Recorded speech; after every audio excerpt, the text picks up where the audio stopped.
That was fantastic. All right, let us know when you're ready to do your All right, I'm ready. I'm going to do my intro right now. All right. Hey everyone, it's Kenji. I'm at my friend Andrew's house. You might know him as Binging with Babish from his channel, and we're gonna cook some chicken karaage. Where I throw up. wait, let me get your camera going. I think you're good. All right, so I'm gonna grab a bowl over here. Sorry, we've been shooting a bunch of other stuff for his channel today. These are all like my mom's recipes and Japanese stuff. So chicken karaage is like basically naked fried chicken, very lightly dredged fried chicken Japanese style. So we're gonna start with some ginger for the marinade. Okay. Do you have a little spoon? I'm being your cameraman. I'm kidding. We are our own cameraman. So I'm gonna peel this with the spoon. Yeah. Okay. Easiest way to peel ginger, just the bottom. Yep. And then I'm gonna pass it over to you, and you can do some mincage. I already cut myself. All right. I grabbed my knife wrong. That knife must be really sharp. What is it? No, it's not sharp. It's actually quite dull. It's really cheap, a horrible thing. So wait, what am I doing with it? So you can cut off like a few coins and then just mince some coins. Yeah. And meanwhile, I'm gonna get this chicken cut. So this is chicken thigh. You can of course do it with chicken breast also, but this is chicken thigh. Is the ginger in frame on my camera? Can you tell? I just want to make sure. Yeah, you are. Getting you. Yeah, okay. You're there. I'm gonna really check my finger discs. So kind of chunky pieces of chicken here is what we're going for. Bite size popcorn. Yeah. Popcorn chicken. What's the name of this dish again? I'm sorry. Karaage. You're basically just very, very light, marinating the chicken, and then very, very lightly dredging it and frying it. So one of the easiest ways you can make fried chicken. And for people who are used to, like a Southern style, super crispy fried chicken with a heavy coating on it, this is very different. So you kind of got to reset your expectations when it comes to that. But I would say no less delicious. All right. Well, I was expecting Southern fried chicken, but I'm going to reset that. I'm gonna go wash my hands. All right. Smart. You don't have to be like precise at all with that. You can just. Oh, okay. I don't know why I was going for like smash it around. And I just cut off a piece of my fingernail. I'm off to a great start. Oh, no. Are you? What's that? You cut yourself again? No, nothing. Nope. No, that didn't happen. No, you're confused. Here's the ginger, no fingernails involved. All right, you want to pick it up and drop it in there? That's ginger. I thought it was. I took out the fingernail. Okay, ginger's chicken. All right, no, we're good. We're good. Yep. No. Are you sure? I literally. You sure? No, cut off a piece of. Everybody, look, there it is. Let's not try and hide it. I cut off a piece of my fingernail because your knife is too sharp. All right, where did I put my book? So this is one of those recipes I wrote down in my. You know that the third Indiana Jones, right? Is that with Sean Connery? Not the aliens. Well, okay, no. With Sean Connery. Yeah. And Temple like of, no. The Last Crusade. Yeah, where Harrison Ford, like, Indy goes to his dad, and he's like, all right, like, I rescued now where do we go? And he's like, well, where's my notebook? And he's like, we don't need the notebook, we have you. And he's like, I wrote it down in my book so I wouldn't have to remember it. And that's the same with me. I write a lot of things down so I don't have to remember them. It's a handy way for everybody to have. All right, so we got ginger, soy sauce, sake, and salt. That's what our marinade is going to be. Okay. So do you want to give it a little pinch of salt in there? Sure, I'll give it a pinch of salt. A tablespoon of soy sauce, about a tablespoon of sake is good. Good. Did you get the salt in there yet? Yes. Okay. And so we're just gonna marinate it like this. Sometimes my mom would put in like Japanese curry powder, sometimes garlic. So it's pretty, the marinade, as far as the flavors go, it's open. Choose your own adventure. You can do what you want. Yeah. Exactly. Yeah. All right. And so now the coating, again, super simple. This is just all-purpose flour and cornstarch.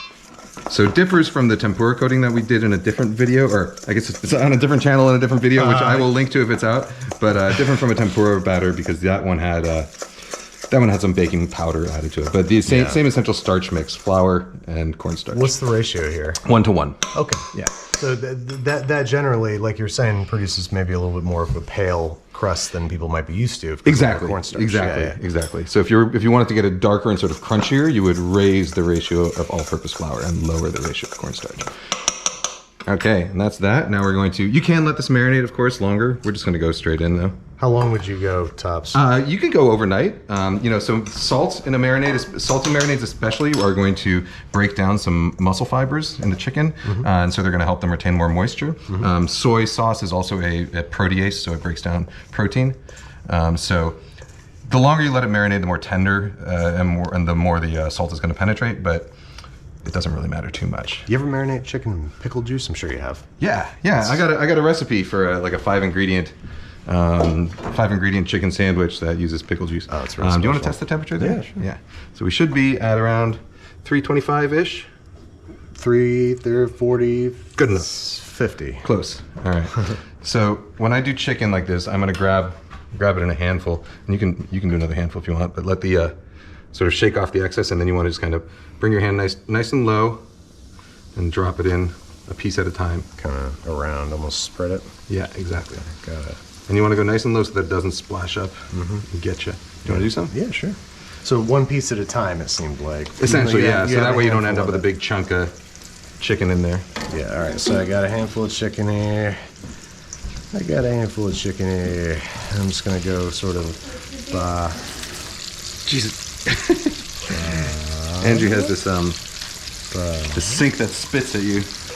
Yeah, this sink. Oh, that's going to be great. This is the first POV shot of the sink. Introduce the character to the BCU. All of this, or Yeah, you can do all of that. I think it'll all work. I don't know why I'm going one piece at a time. It's just my comfort zone, I guess. Yeah, no, do whatever feels good to you. I already see some pieces in there that are looking really righteous. Yeah, so typically, you know, the way my mom made this, she would fry it once and drain it. I'm gonna do a double fry. Yeah. So we're gonna fry it once. We'll take it out, put it into a little bowl, and then we'll fry it all again to get it extra crispy. Oh wow. We can put it in here. Oh, okay. Is that okay? That'd be a nice. Am I messing up too many of your No. things? No. You can't. You couldn't if you tried. All right, so I'm gonna pull these out for now. They're probably about half done. We're gonna let them rest for just a couple minutes. You can, I don't know, we can shut our camera off for like a minute or two while we let these rest and the oil come back to temperature. Well, and then we'll fry 'em again. if you got enough memory card, I'm cool with just letting it. Okay. Unless you want to. No, that's fine. Whatever. Do you have a lemon by any chance? Yeah, of course I got a lemon. I have a bottle of lemon juice. I'm kidding. Oh, do I have lemon? Yeah, I do. Or lime, or I got a lemon. there's, you know, one of the things you notice between, especially like, you know, growing up in a Japanese household, but also living in the U.S., is that Americans tend to like things really crispy and crunchy. Like golden brown and crunchy is like the American flavor, I feel like. Yeah. Whereas in Japan, sometimes you'll like, you know, if you ever have like a bowl of like udon or soba with tempura in it, so like, you know, the whole idea is that you fry it so that you push the air out and you get these big air bubbles, and then you soak it in soup, and it gets this like kind of soggy flavor, soggy texture, but it picks up a lot of the flavor. And so a lot of like, it's weird because, yeah, Japanese people don't tend to be obsessed with this crispiness as much. Yeah. All right, temperature's good. Do we have a paper towel, like a landing zone? You want a tray? I'll just put this right back in that little skillet. It's fine. All right, so we're gonna carefully go back in. Yeah.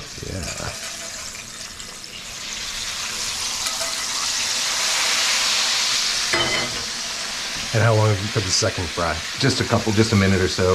Basically, when it feels crispy, it's done. And with all frying, we're gonna kind of keep it moving. What's your favorite thing to have with karaage? With karaage? Yeah. I mean, this is like an izakaya snack, so it's like it's made for drinking with a beer. So it's like, yeah. So this with beer is like what you would what is the typical way you would have it. The only thing I have is Guinness.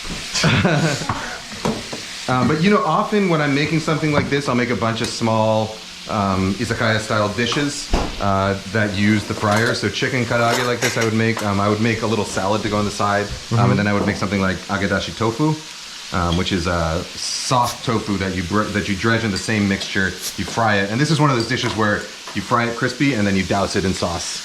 And traditionally served with an Irish beer. Right? Yeah. Okay. Cheers. All right. I think we're crispy range. Yeah. And then the browning is much, it's got less of a pale, look to it. It's just got a nicer color. Yeah, dude.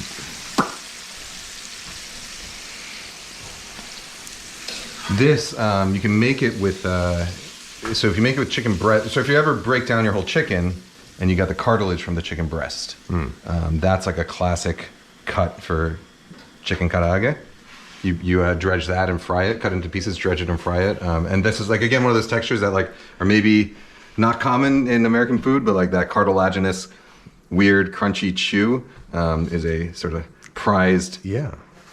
Like you said, chicken feet, the chicken feet vibe, just that, all those different textures that it took me a long time to get used to, personally. But I'm so happy that now I've embraced it.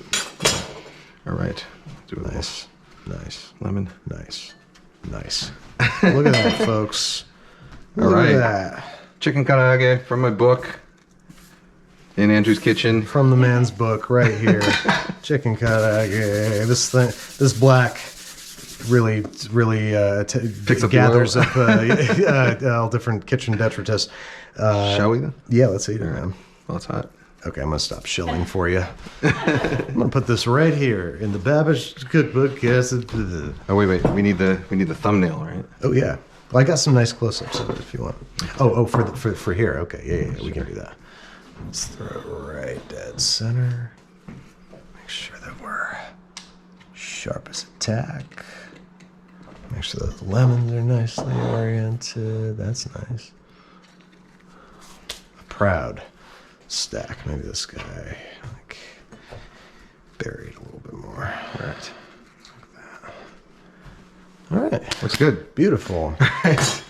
Wonderful. I can't wait Shall to we? try Yeah, it. yeah. Do we just squeeze this over top? Yeah, squeeze it on. Come here. I always get excited when I go to a restaurant and they have the lemon wrapped in the In the cloth? in the little cloth. The fancy cloth? Makes me very happy.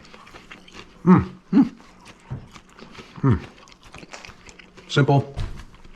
Fast. Delicious. Makes you want to drink beer. I feel this. All right.